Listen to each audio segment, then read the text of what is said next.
My name is Clancy Immisland, and I'm an alcoholic. I chose that particular part of the book to read because I remember I was feeling overpressed. Everybody that I talked to, it was like this convention. Everybody was grand and great, and I was the only flawed person around. And I was glad that my sponsor read that to me. No one among us has been able to maintain anything like perfect adherence to these principles. I felt, well, I can live up to that.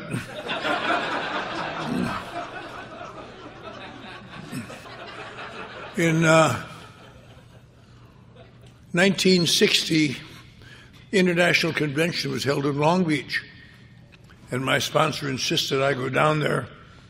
He said, go down there. I said, I don't want to go there because I had no front teeth. They'd just been kicked out of the Phoenix jail, and I had old clothes and grubby. I'd run into somebody who I had stepped on along the way, and they'd say, well, you're not such a big deal now, huh? And so, but he said, disabuse yourself of the idea that this is voluntary on your part. You just go down there. So I went down to the opening ceremony in the Long Beach football stadium, and there were two entrances. One entrance was all the nice people and their pretty girls in their velvet dresses and men in their suits. And around the corner there was some kind of a tradesman entrance, and all the losers and whiners and slippers and quitters and pukes were there. So I joined them. And they were a little bit less organized in 1960 than they were later. A guy came out and said, I need some ushers. Someone to help us to help elderly people and physically handicapped people to a seat. And I held up my hand. You bet. I want to get away from where I'm going to be seen. And they gave us each an armband that said usher. He said, now help the elderly and the physically impaired to a seat. So I snatched the first old lady through the door and took her down to the front row on the aisle. I noticed that Bill Wilson was going to lead the meeting, and Lois Wilson was up there, and Sister Ignatia. I thought, this is going to be a great meeting. I've been slipping for years. I knew about it all. So I sat this lady down on the aisle seat, and I took off my badge and sat next to her. I may be corrupt, but I'm not stupid. And remember on the way out, Eddie Regan was the guy who used to be around AA. He and I cried on the way out. We were so touched. I couldn't believe it. It was so beautiful. And I've never missed another meeting, another weekend of the International Convention since then. And it grabs me very much. But anyway, by 1963, I'd been sober 5 years, and I had a job finally. Still didn't have any front teeth, but I could just carry it off beautifully. And I was sent to New York to get some papers signed for a guy who was a lawyer in Los Angeles. And I went there. I got them all signed the first day. The next day I thought, I got a whole day to kill. What did I do? I thought, I'll go over to the World Service Office and see Bill Wilson. Tell him what a great day that was. And I went over there on 44th Street, I guess it was then. And I went in and I said, I want to see Bill Wilson. The girl said, well, he sees people on an hourly basis, and I'm afraid he's booked up for the next 2 weeks. But if you come in 3 weeks, I'll get you in. I said, no, I won't be here. I'll be back in Los Angeles. So I kind of drifted over to the archives. I looked at a few pictures, old pictures of Bill and Dr. Bob and Ebby, and letters from Ebby to Bill, and on and on. Just very interesting. And all of a sudden, here comes Bill Wilson. He said, are you the young man wanted to see me? I said, yes, sir. He said, well, my 11 o'clock didn't show up. Come on in. And we sat and talked for an hour in his office. And you know what he said? I've forgotten.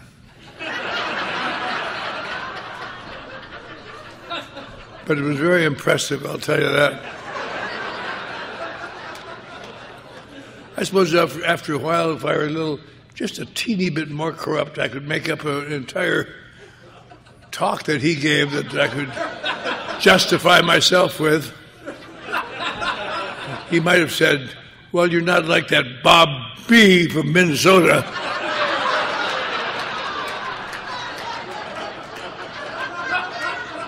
Never one thing you want to learn, Bob.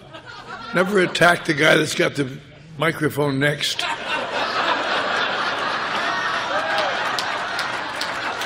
I've been to every state line because I have something on the founder.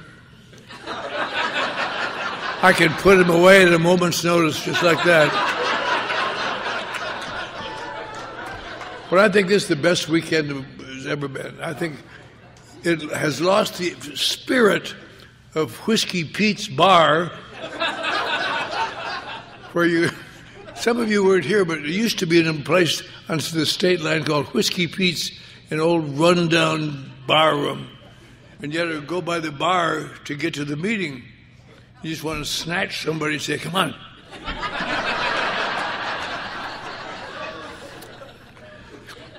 But I certainly enjoyed Craig's talk to start off with. Started off with a bang. He really gave a good talk. And Steve Abrams gave a great talk. That was a great night. That was a good night. And the next day was a great day. I think I never thought I would say this, but I think Larcene touched me more than any speaker I've heard. I've been to many conventions with Larcene. I've been to many conventions with her, and I have never heard her talk, because when it's time for the Al-Anon meeting, I go take a nap. And all the speakers. This last summer, I did something I never thought I would do. I turned 90. You know, when you get to be 90, no matter what anybody says or how you feel, you know you're on the home stretch. And keep looking out of my corner of my eye for some old guy, tall guy with a cowl and a scythe. There you are, you little sumbitch.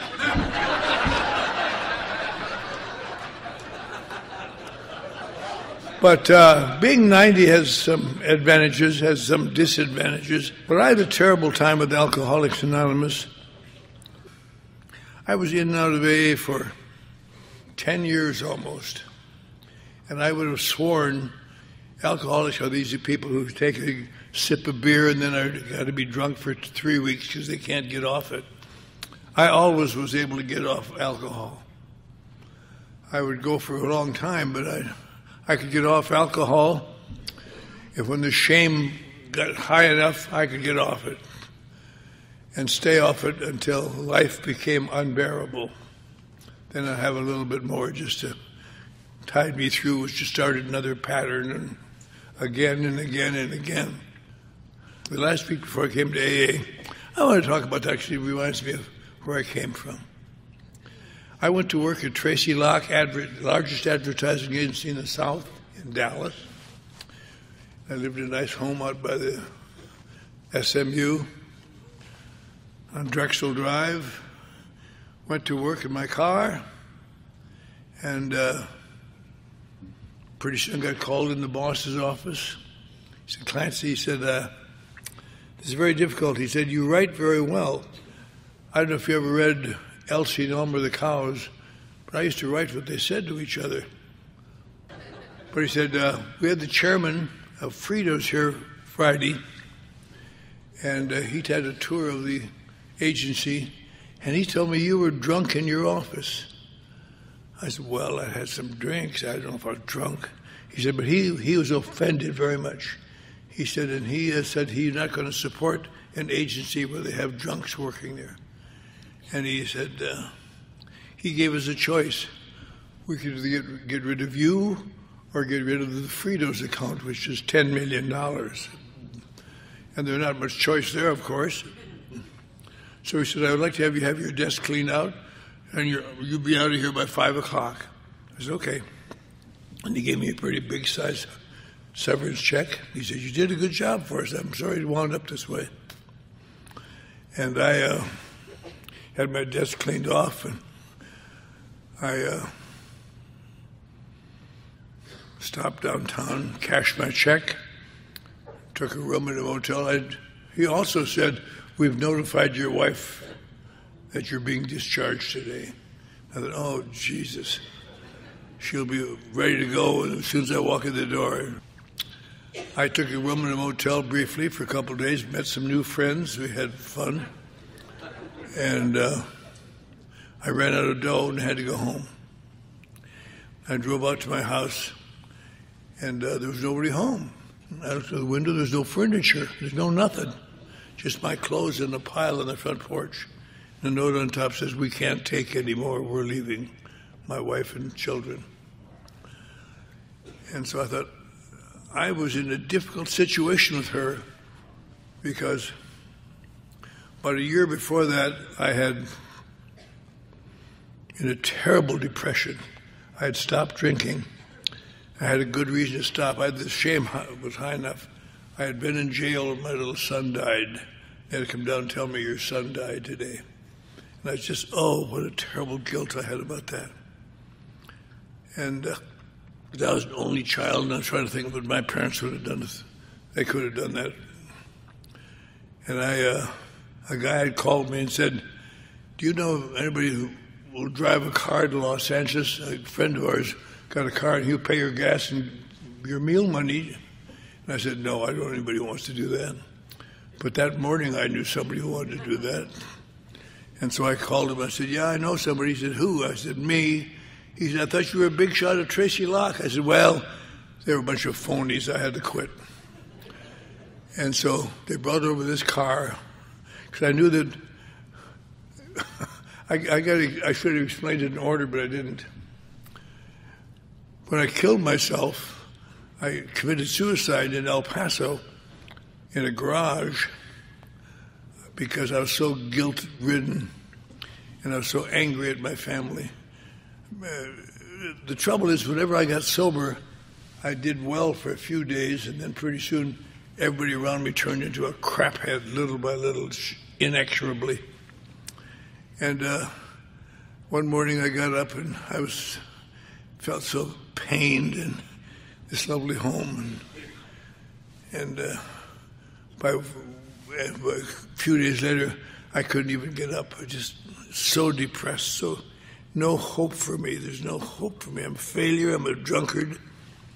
And I thought, I'll get a cup of coffee. That'll get me through this. Maybe I rushed out to the kitchen. No coffee made. Note, I've taken the children to church. Isn't that just like it, for Christ's sake? The one time you need it, you can't, nobody's there to take care of you. And I said, I just killed my son, and I have no hope, and I can't think of anybody who cares that likes me. I went out to the garage and found a hose and put it on the exhaust pipe and ran it inside the car. Somebody had told me that in case you ever want to commit suicide, you got to do it that way. You can't get in your car and turn the motor and die, because your car will run out of oxygen before you do, and it'll stop. But if you can run the cord into the car, the car will fill up with gas and you'll die. And so I got in there, put on the motor, and I went to sleep and died. I just couldn't stand it. And the guy next door was apparently sitting in his breakfast nook watching what crazy Clancy's doing today. And he's in his car killing himself, I see. And he came over to see if I was all right. And he found me dead in the car, and he whipped me out, and they beat on my chest and breathed in my mouth and called the emergency squad. And like the guy who went out yesterday here. I think that's kind of touching. He had doctors and many of us concerned, and his number one problem now, he's got a rug burn on his face. Well, God bless him. Anyway, but they took me to the hospital and then took me to jail. At that time, suicide was still a kind of a big thing. So after they worked on me for a while, they worked on my emotions and determined I was seriously emotionally ill. They committed me for an indefinite period to the state insane asylum at Big Spring, Texas, which is kind of a blow to your ego to be wound up in a little small town nut house. If you ever have, for those who are in the back there, if you ever have to go to the nut house, go to a big city one, because little towns, they hire locals to be their guards, and they're just dumb shits is what they are. Oh. Big redhead. And I remember the first night I was there, I couldn't sleep.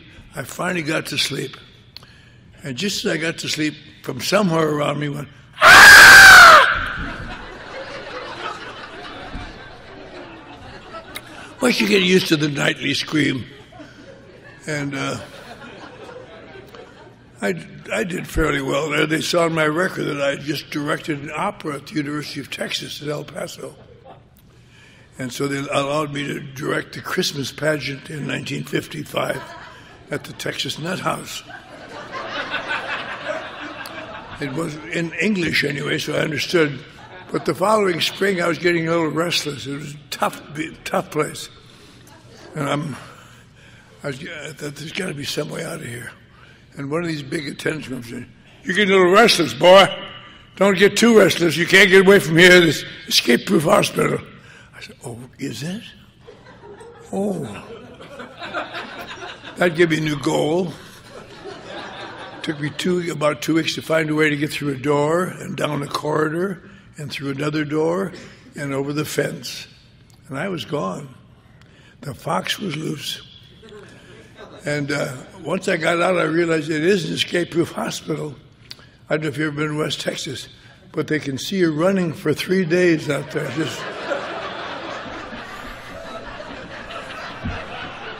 Well, there goes that little Yankee sumbitch now. They brought me back, gave me a couple months of electric shock treatments for that. And I'll tell you, you never try to run much after that. How are you doing? I don't know, check with the desk. But then the state of Texas had this damnedest law change. That summer, the legislature passed a bill where if you committed me to the state hospital, and if you were willing to be in charge of me, you could get me out. And my wife had committed me formally, so it warmed up my letters to her, I'll tell you that. "Hi, sweetheart. Thinking about your day and night." And I finally got out, committed to her. And I knew that the reason I mentioned all that is because I got this job in Dallas where I had people convinced I've learned my lesson this time. I had a very bad time. I've learned my lesson. And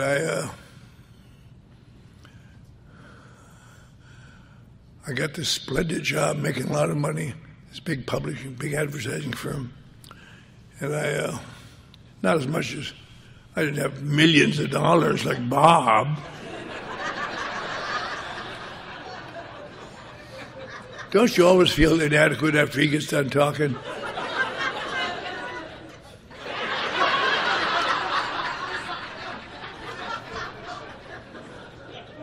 But anyway, I made some money and was doing very well. Had a lovely home, and that's why it kind of kicked in when they fired me. I know that she probably is going to do now, going to call the state and say, "I revoke my care permit." They'll come and get me and give me more shock treatments. So I called up this guy. I said, "You got the, still trying to get that car to Los Angeles?" He said, "Yeah. I got a guy for you." "Who?" "Me." He said, "But you're doing so well." He said, I know, but I got to get. And they came up and gave me the car and money and gas card. And I had my stuff in the car, and away I went. Made El Paso the first day, 300 miles across the desert. I'm big in El Paso. I know El Paso very well. So I knew where to hide my car because it had all my clothes and ID in it and everything. Then I went to Juarez, where I am a living legend. By midnight, I was standing on the bar of the Chinese Palace one more time singing, Yo soy el maestro de los locos en Chihuahua. And the next morning I woke up, I was so sick, but I knew I had to get moving, get that car going. So I got as far as Phoenix, which the next day, which is across the hot desert. Oh, I wasn't feeling well. And I didn't know anybody in Phoenix. A person is better off that way anyway. And I didn't know where to hide the car. I looked for about an hour. I found a place, safe place. It's a good place, because I never found it again. That car is still there, I guess. And that night I was on the street, and I was looking for that car, and drunk. Guy goes, help me find my car, pal. He said, don't bother me. I said, oh, come on, don't be such a puke. Help find my car. He said, don't bother me. I grabbed him by the lapels and said, come on, is this very hard?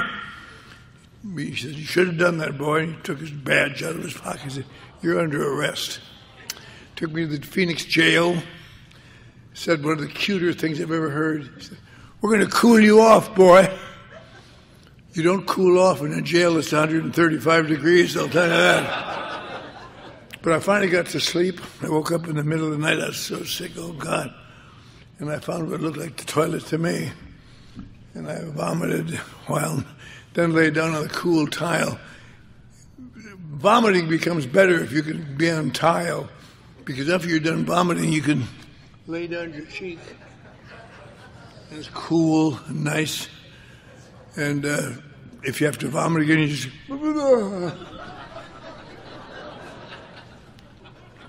And I was sleeping there on the floor, and the guy came back. I guess apparently had vomited on his bed. And he was cross. He said, you drunken bastard, you... And he kicked out my front teeth, my top front teeth. Very funny, very funny. The next morning, 6 o'clock, they let us out, which they do in bums like us.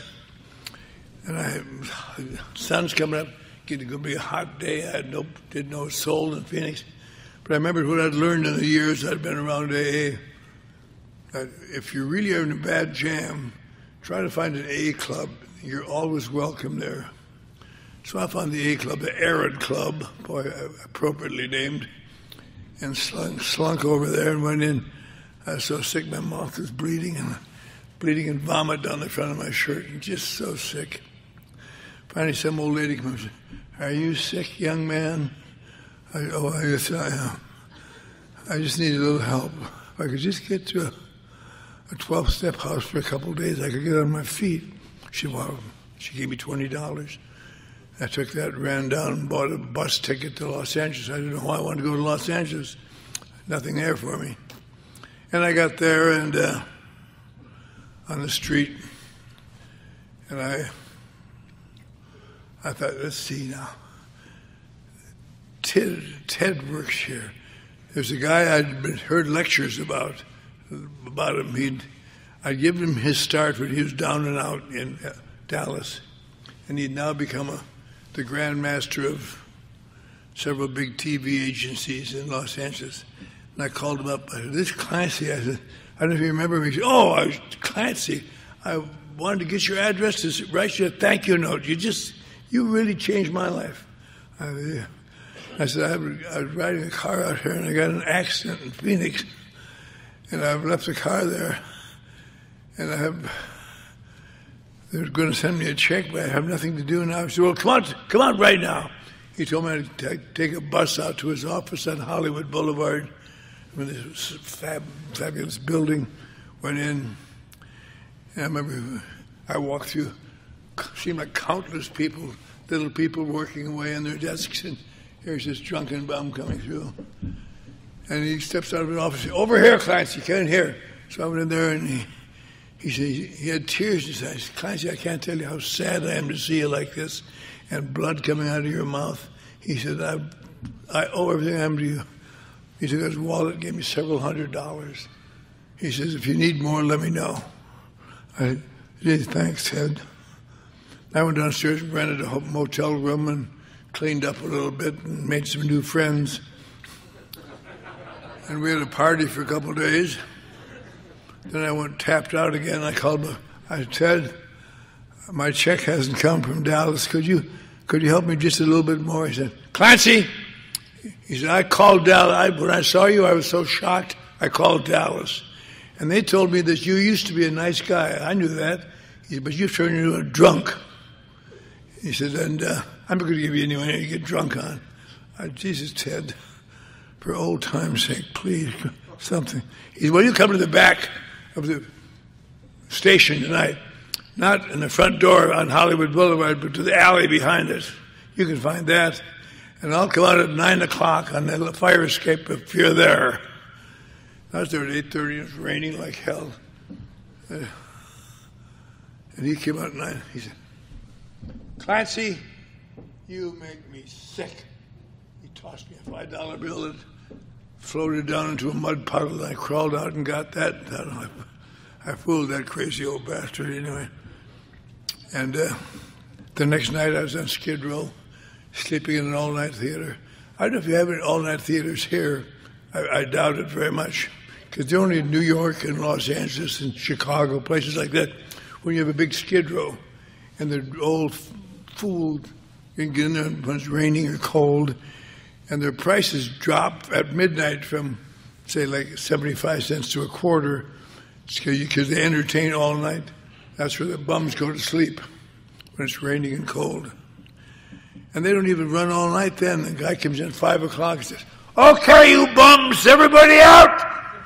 So, and the guy clang, sang, or something. And we stayed out to the front. It was still raining. I thought, what the hell am I going to do? And the guy said, you want to sell a pint of blood, kid? I said, Jesus, do I ever? That's exactly what I want to do. So we went up about 4 blocks to the Red Cross Blood Bank, and they took a drop of blood out of our ears and had us sit and wait. Finally, the guy came in and said, who's Emerson? I said, I'm Emerson. He said, you don't have enough iron in your blood to sell blood here. Sorry, kid. You'll have to leave. Come on, I'm so sick. Please help me. He said, I can't help you, kid. Can't take your blood. Down here about 4 blocks, there's a place designed for bums like you. It's called the Midnight Mission. Go down there, and they should be serving breakfast about now. So I was down there in the rain, and the guy went in. Some guy standing there in a suit. I need something to eat. He said, sorry, we just got done serving. We're all done. Come by at noon, I'll give you breakfast, give you some lunch. I can't make it till noon. I'm so sick. Help me. He says, I can't help you, son. And I grabbed him by the lapels. Bad habit. 2 guys stepped over, undid each one hand, and jaywalked me to the door. And don't come back, you bastard. And I tried to tell him, you'll be sorry, I'm not a bastard. 3 years ago, I was directing a grand opera in Texas. And I've been working in Tracy Locke, and I'm something. I got a wife and kids that live out by the SMU, and I got a big home. And but I stood out in the rain, had no place to turn. I said, some guy said, where's an AA club around here? He said, oh, there's no AA club downtown. There's the nearest one is Wilshire and Fairfax. I said, what the hell is that? He said, go up this hill to Hill Street, go left 1 block to Wilshire, walk west till you come to Fairfax, and it's on that corner. That doesn't sound bad, does it? 7.5 miles. And then I almost didn't go in because there's some boob standing by the door saying, welcome home, son. I thought, oh, shit. But I went in anyway. I had no idea that would be my sobriety date because I'd been doing that for years. I've been playing AA for what I could get. And the manager finally said, you know, you're supposed to be a manager. You're supposed to be a member to come in here during the week. But this is Saturday, so you can hang around. He said, do you have a place to sleep? I said, no. So there's a guy, Joe Quinn, left a 49 Merc over there. Doesn't run. You can sleep in that tonight. And I would sleep in that car for a long time after that. And he said,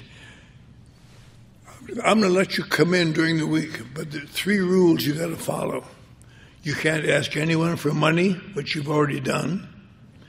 None of your smart, supercilious, intellectual remarks, which you've already done. And you got to go to a meeting in our club every night. I thought, oh my God, cruel and unusual punishment. This violates the Constitution. But I did that, and I went to a meeting Monday night in the club. I'd sat there all day long. People stepped around me. Nobody came over to 12-step me. I'd cover the blood and vomit. And he came over Monday night. I went to the meeting. Guy came in with a big tray of chocolate cake, sliced. And I had about 4 pounds of that to build me up. And they had a meeting on gratitude, and I almost vomited it up again. And the next night I went to the meeting, they had some meeting on the meaning of the steps or some hideous, dumb, stupid thing. And by Wednesday I was ready to pack it in, get out of here. If I had to steal some money, I'd get do it. But across the room I saw that meeting a movie actor that I'd seen in the movies. I thought, a movie actor? What does that tell you? It tells you he's got a lot of money. I bet he'd like a new friend. And I moved on to him. He didn't want a new friend. And Thursday was so bad. By Friday, I knew I was going to die that weekend. I just couldn't take another. I was just sick and desperate. And I had one thing left I had never done before. I went up to this actor. I said, Bob, I really appreciate all that you've done in your program. Would you be my sponsor? He said, as long as you do what I tell you. Oh, sure, Bob. I thought, you simpleton, I'll have your wallet be out of here by tomorrow night. But who would have thought that simple bastard was too smarter than I was?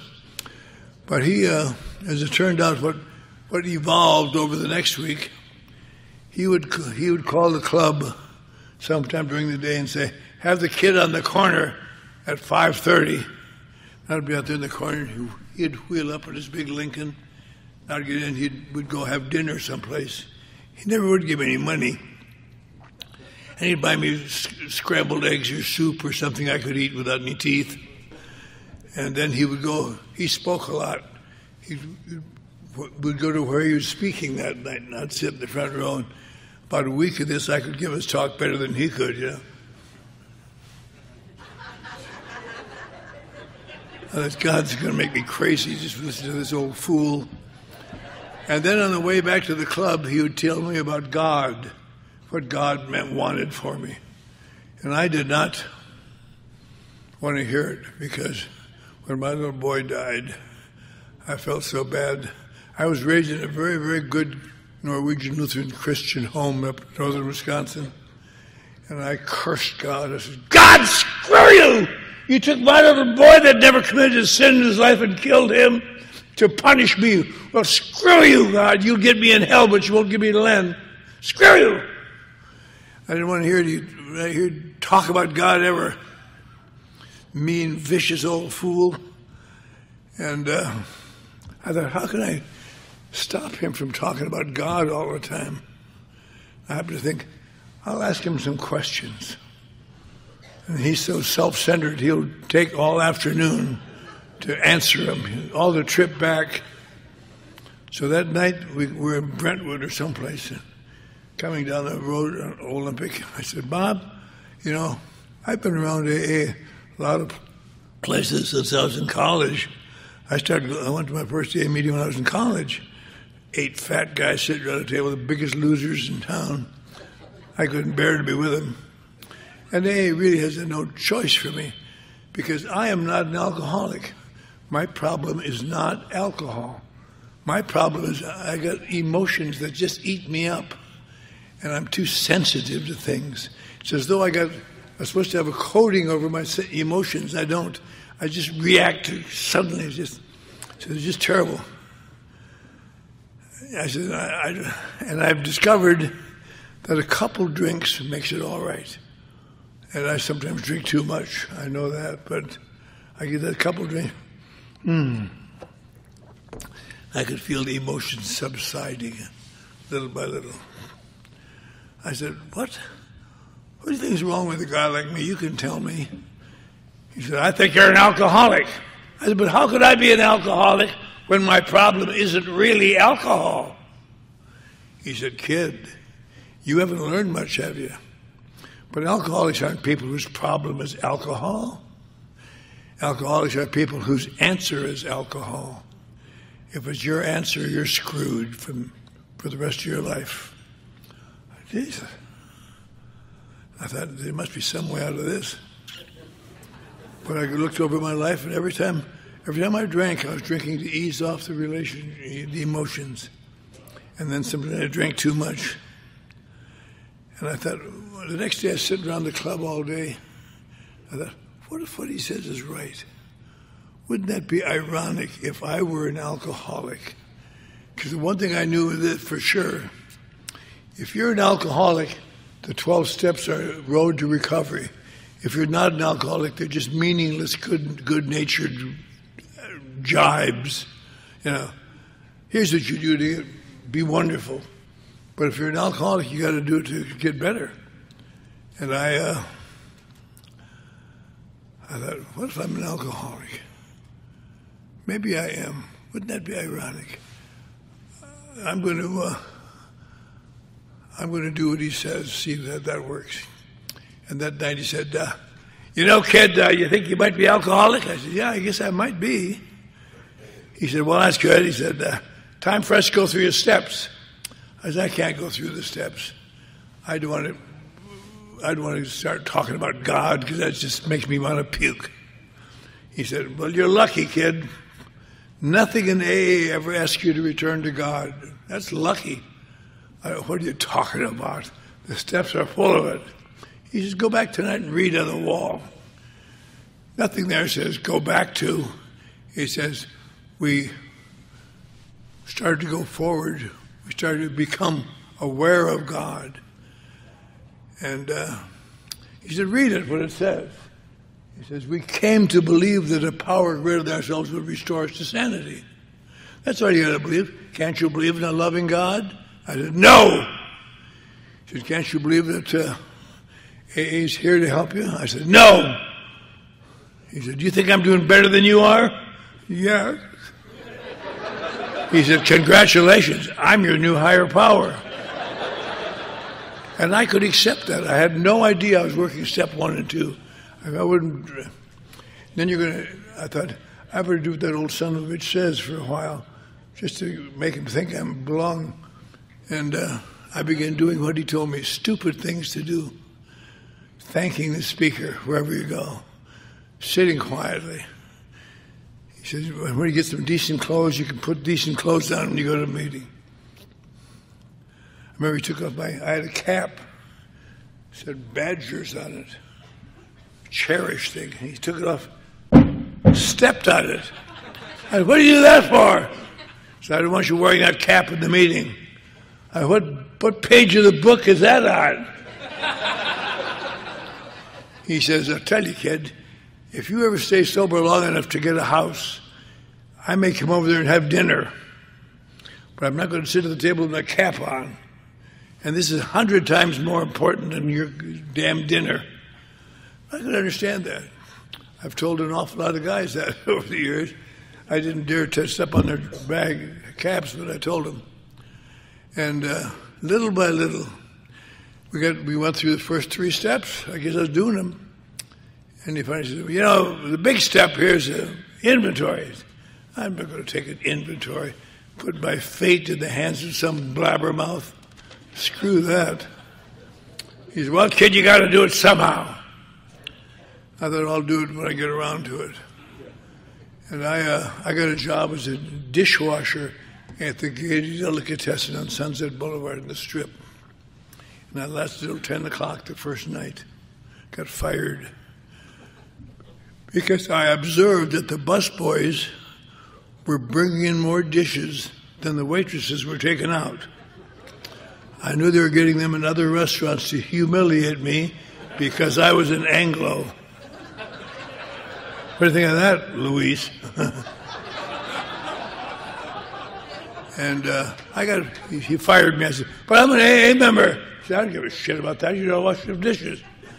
That rang in my head many, many times over the years. That's the lesson of life. We don't care where you belong. Are you doing your job? And so I went back to the club. The meeting had ended at 10 o'clock, and everybody had gone home. Just the manager was sitting there, Sullivan. I said, Sullivan, I just got fired as a dishwasher. I'm smarter than anybody in this club, and I can't...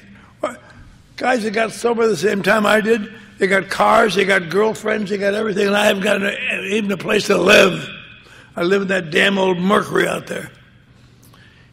He says, I said, I might as well be drunk. I was ready to hear what his riposte to that was. He said, that's right. What? He said, kid, we got about 180 members of this club. 168 of them wish you were dead or drunk or something. 12 of them have to defend you incessantly. Just think, if you'd get drunk, you might make those 12 people feel bad, but you make 168 people cheer with joy. I won't do it! I won't do it! Screw them! Give me some paper! I went in the back room and I wrote my inventory. I didn't do it with any rules or what Mrs. Brown did, or I didn't care about that at all. I'm a dirty son of a bitch, and here's why. If you're thinking about writing an inventory, let me tell you something. Write it when you're feeling bad. When you're feeling good, it's just kind of like, oh, I guess I've screwed up a little bit, but pretty well made amends for it. But when you're feeling bad, I remember things you did when you were 3 years old. I'm no good, I've never been any good. Watch the teardrops form on the paper. And I came out and I said, oh, Sullivan, I hope you're happy. I wrote my inventory. He said, it makes no difference to me, kid. But I knew he must have called my sponsor. Because the next day my sponsor called me. He said, Clancy, you're on the phone. I knew it must be him because nobody else would call me. And he said, I understand you took your inventory last night. I said, how did you know that? He said, we sponsors know those things. He said, I want you to be on the curb tonight. Have that inventory in your hand, all the pages. And I'll pick you up about 5:30 or 5:45. I said, I don't think I can't read that thing now, Bob. I've got to assimilate it. There's things in there that I never even thought of for years and years when I was a kid. And he said, I don't care, just be out there. So he peeled up his big iron and he drove to Oxnard, which has become a classic run for the people I sponsor. That's where they take their inventory between Los Angeles to Oxnard on the Coast Highway. He gave me a flashlight and I read it. Oh, God, it read terrible. Petty little snot that I am. Just not even a good bad guy. Just cheating people and lying and cheating and lying and cheating and lying. And I finally read it to him. That's about all, Bob. So are you done now? Yeah. That's the best thing you've done since you got sober, kid. And I said, thought it was. But little by little, he took me through the steps. The one thing I could not assimilate, I have some big amends. University of Wisconsin, where I didn't get expelled in my senior year. I got expelled after I graduated, if you can imagine that. They had a big graduation, and I did very well in college. I started drinking heavily in college, and I was editor of the college paper, And I worked in the yearbook. I wrote a column. I was a member of a national championship team, and I was hotter in places. When you have that heavy load, you have to relax a lot. So I relaxed a little too much. And I spoke at commencement on behalf of the senior class, graduating class. And people cried and cheered. My folks were sitting there. They'd been divorced. I was their only child, and they had fought over me for a while. I hated that. When they got divorced, I was 12 years old, I guess, and I was doing straight A's in school, and I was just a perfect boy. My grandma told me, "You're going to be governor of Wisconsin someday." I said, "Thanks, Grandma." But then they got divorced, and they had rejected me both, I felt. I felt so bad about that I stopped trying. By the time I was a sophomore in high school, I was flunking out of high school. No more straight A's. And what saved my life, the Japanese bombed Pearl Harbor. And it awakened a great patriotic fire in me. I said, "I want to go kill Japs." And I was only 14. But I thought, if I lie my age, I bet I can do it. I had a guy in a high school senior went to San Francisco and joined the Marine Corps and came back in his dress blues. And all the girls were, oh. I thought, I'll get some dress blues and I'll be something around here. And he came back and I said to him, what'd you do? He said, "San Francisco, I joined the Marine Corps. It was great." And so I decided, I've got to get to San Francisco somehow. After the school year was over in June, I told my mother I want to go to up in Duluth and visit my aunt. She packed my little bag and gave me some money. I took that and got a ride to Minneapolis. And somebody told me how to hitchhike. Just put out your thumb and smile. And I remember standing outside of Minneapolis, the sun going down.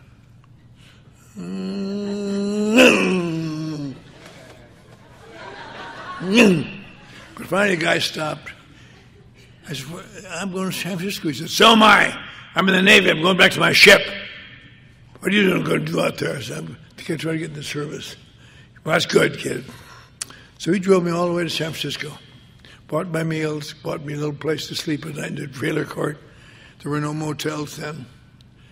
And I remember we turned into Main Street of San Francisco, Market Street.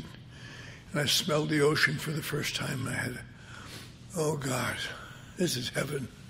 And he stopped her. He says, "Kid, I know you're 14. You told me that accidentally, but you can't get in the service. But you might get in the Merchant Marine.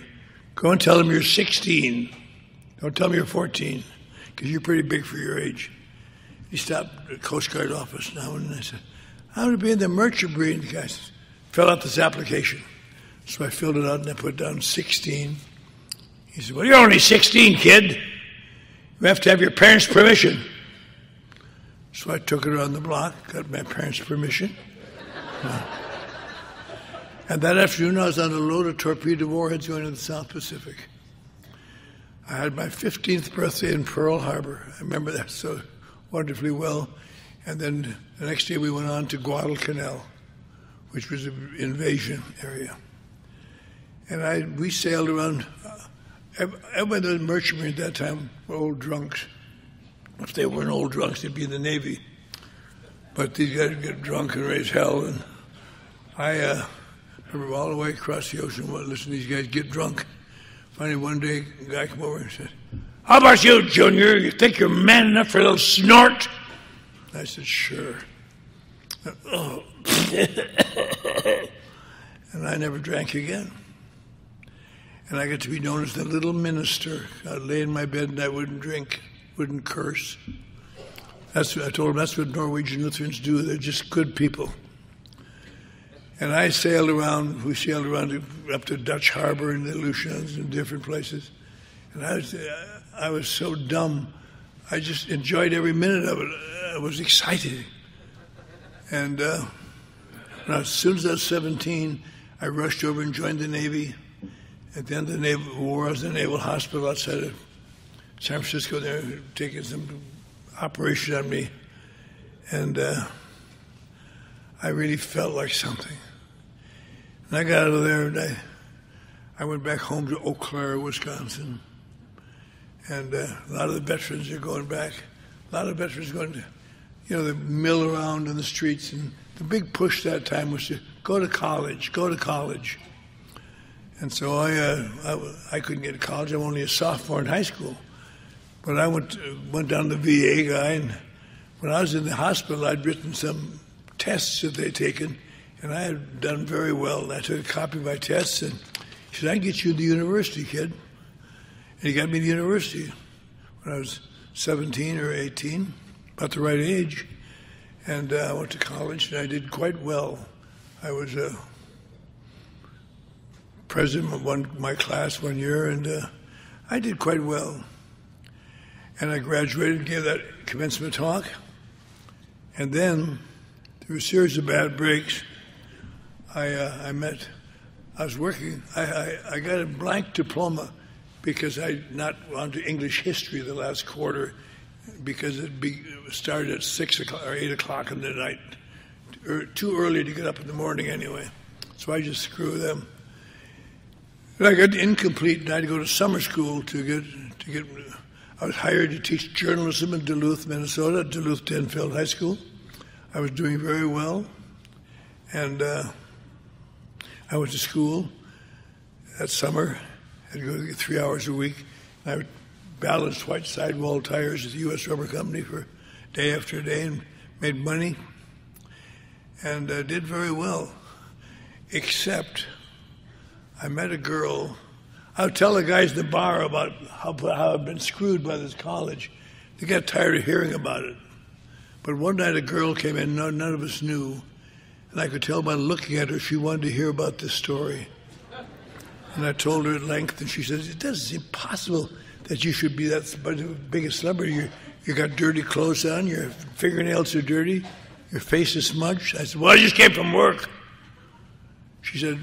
I said, "Don't you believe me?" She said, "Well, hard to believe you." I said, "Let me show you." And we went down to the campus, and of course, 1:30 in the night, all the buildings were locked and closed.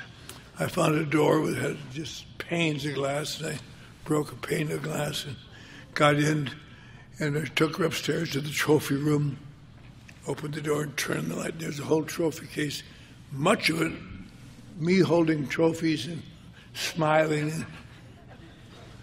And she was overcome.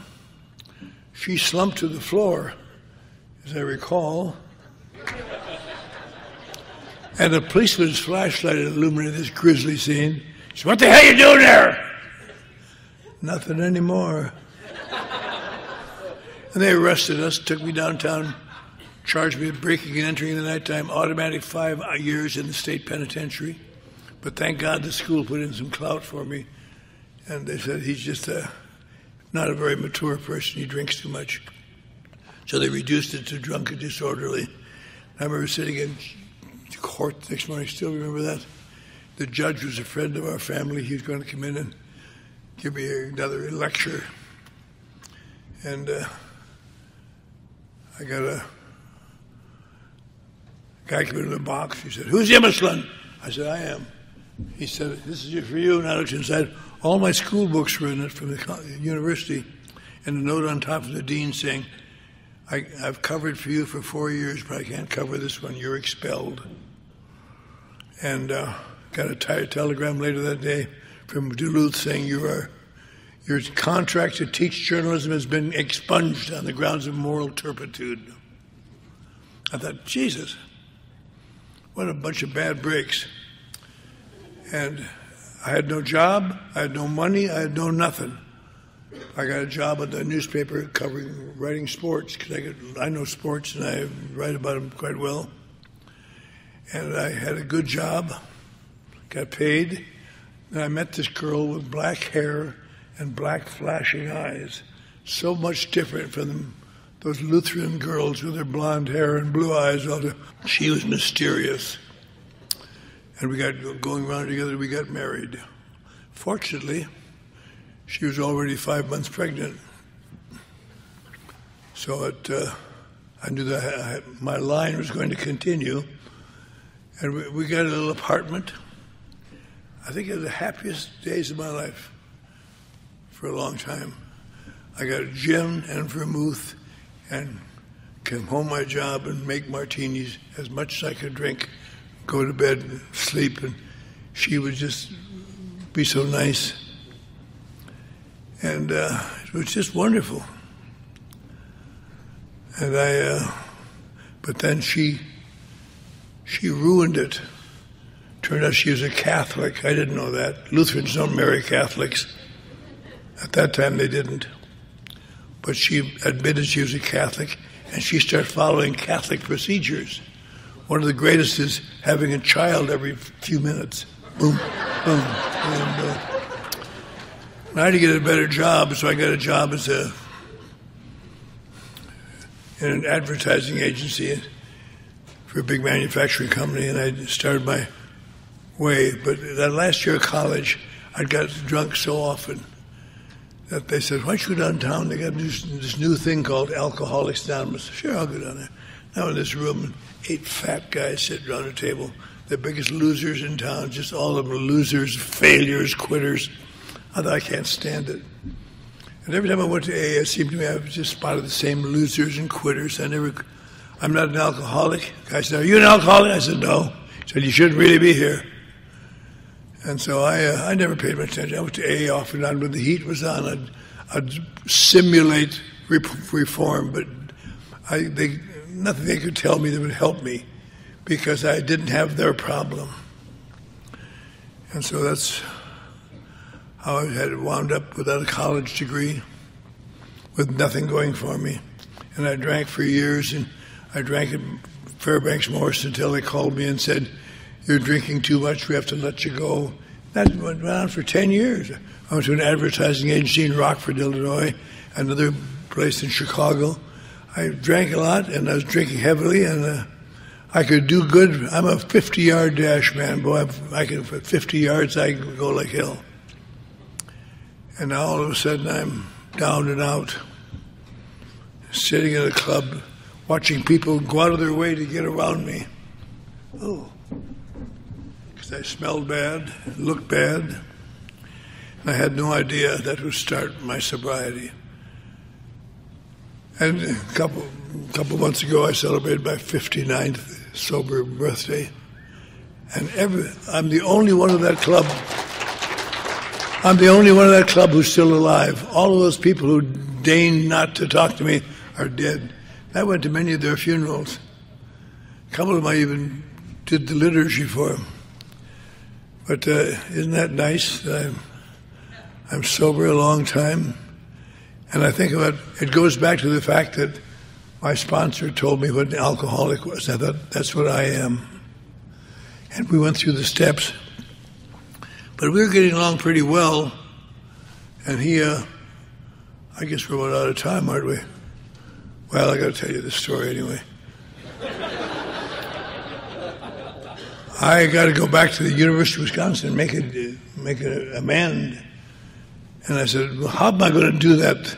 He said, well, when you go back to see your folks and prove that you're sober, stop at the university. And so I did. And I said, I want to see the dean was now the chancellor, head man. I said, I want to see the chancellor, please. She said, just a moment. And she walked in. I heard her say, Clancy Immisland is here to see you. And I heard him say, tell him I'm not here, that little son of a bitch. Kind of cruel for a religious man to talk like that. But I went back, told my sponsor, and went back the next year and tried it again. Third time I went back to see my folks, I got in. And I want to say about when I got back, a guy in Minneapolis knew this kid that had a big heart, who had a big car. When I got to Minneapolis, I could borrow that car, go down to Eau Claire, 100 miles away, and come back. That was Bob B., who spoke this morning. I used his car a lot. Thanks, Bob. If you feel like you want to attack me, go ahead.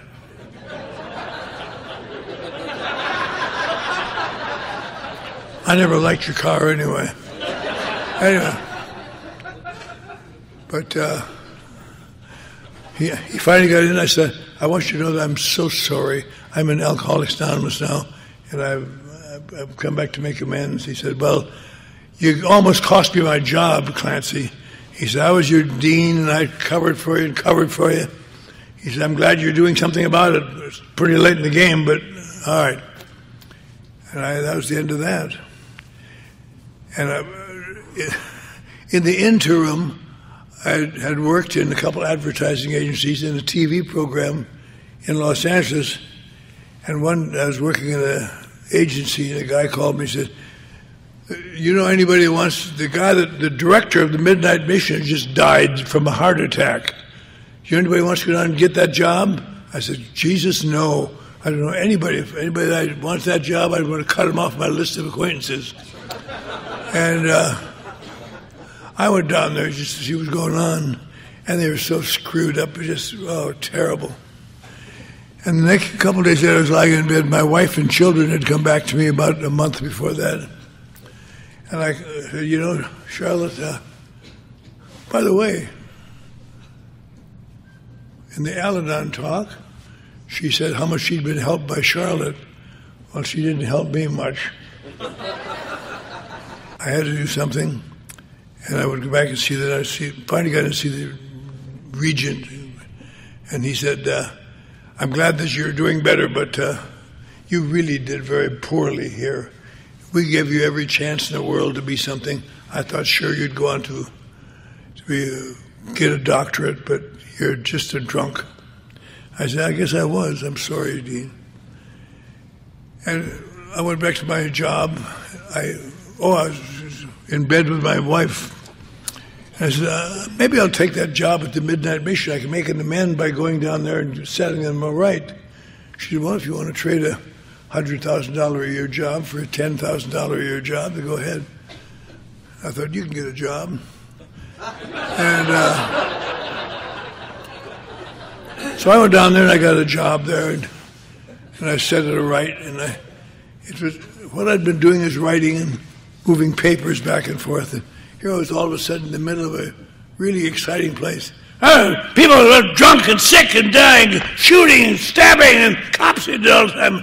I just loved it. I couldn't wait to get to work in the morning just to see what's going on. And I said to my wife one day, I'm going to try to do that for a few months just to help them, make an amend. She said, okay. So I went to work. I went down to the board of directors. Said, I'd like to have the job for maybe 3 months. They said, okay, but you sure you want it? And I said, yeah. I got doing it, and it just filled my day. And so now I've been doing it for 43 years. And I go to work every morning. I get up where I live out by the ocean and go to Skid Row and see who's died this morning. And about 3 weeks ago, I wrote a letter of resignation. Because I'm 90 years old. Christ, I'm too late to get up in the morning and go to work. And I submitted it, and the new boss said, I'm sorry, I can't accept this.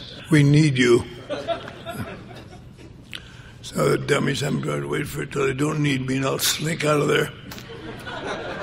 But many of the people here have been in the Midnight Mission, come down and seen it. We've made a big thing out of it. It's a big new building, block long, box square. And I got a call one day at the Midnight Mission. It says, this is the secretary at the University of Wisconsin, the regent's office. The regent knows that he and you are not very close together, but perhaps you could help us for old time's sake. We're supposed to have an alumni luncheon next week, and the man who's supposed to set it all up had died, and we didn't know it. We have no place to go. Could you find a place for us? I said, I'll call you back. I called him back in about an hour. I said, how about the Coconut Grove, where the movie stars go every night, and you can go there on Sunday afternoon and just live it up. And she, that would be wonderful. Now, just one thing, I must be invited. But she says, you're not an alumnus.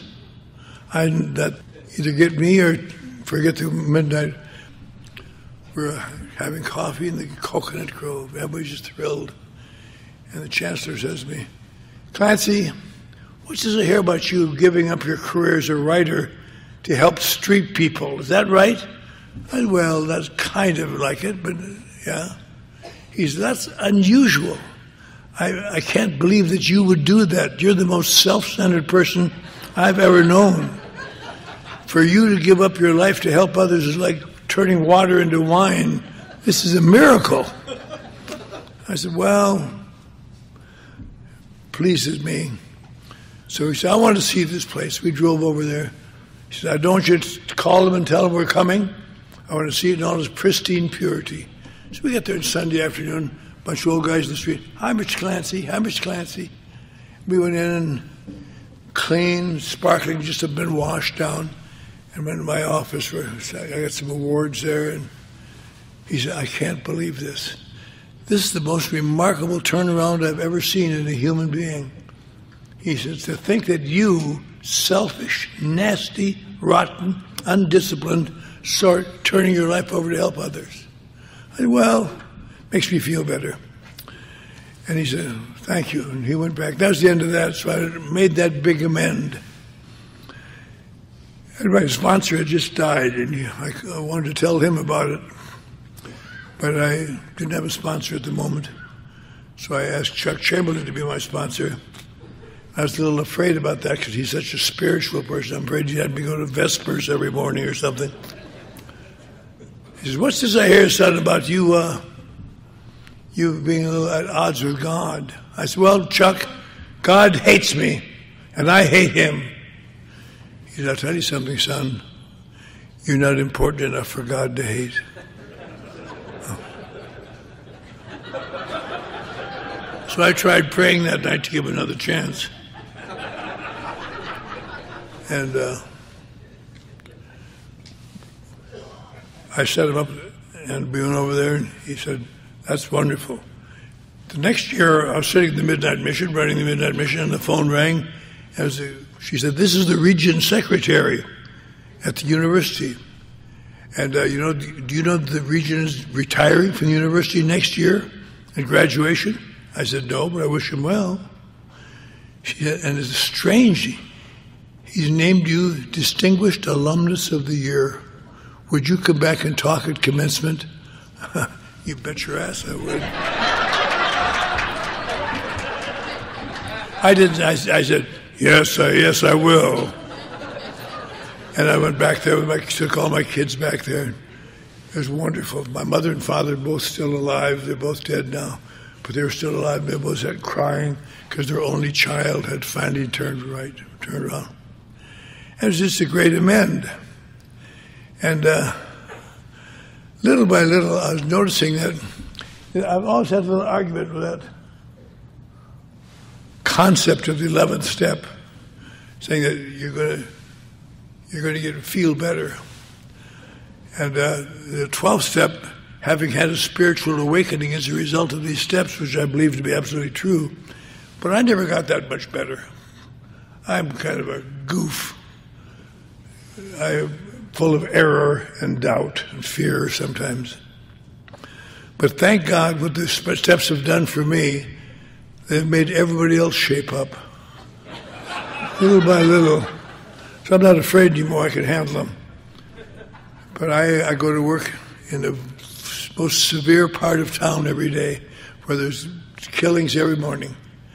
And I walk down the street and I'm unafraid. Hi, Mr. Clancy. Hi, Mr. Clancy.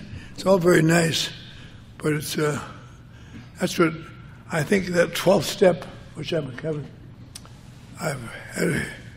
had a spiritual awakening as a result of these steps, and I think awakening is a good word because they had to put that in later, because when Bill was new, when things were going, you had a few people. They would say, "When do we get our spiritual experience?" Bill, you're the only one that ever had a spiritual experience. And they had to come to realize it's a spiritual awakening for most of us, little by little, by doing these things. And you live in the world of peace and calm. I've 3 daughters. 3 of my daughters are 29 years sober in AA today. And they always say, because the good example you set, Dad. And I always wanted a good home group, so I started one. And unfortunately, it's run too long now. I'm just another old fool in the back. They don't realize I'm the founder.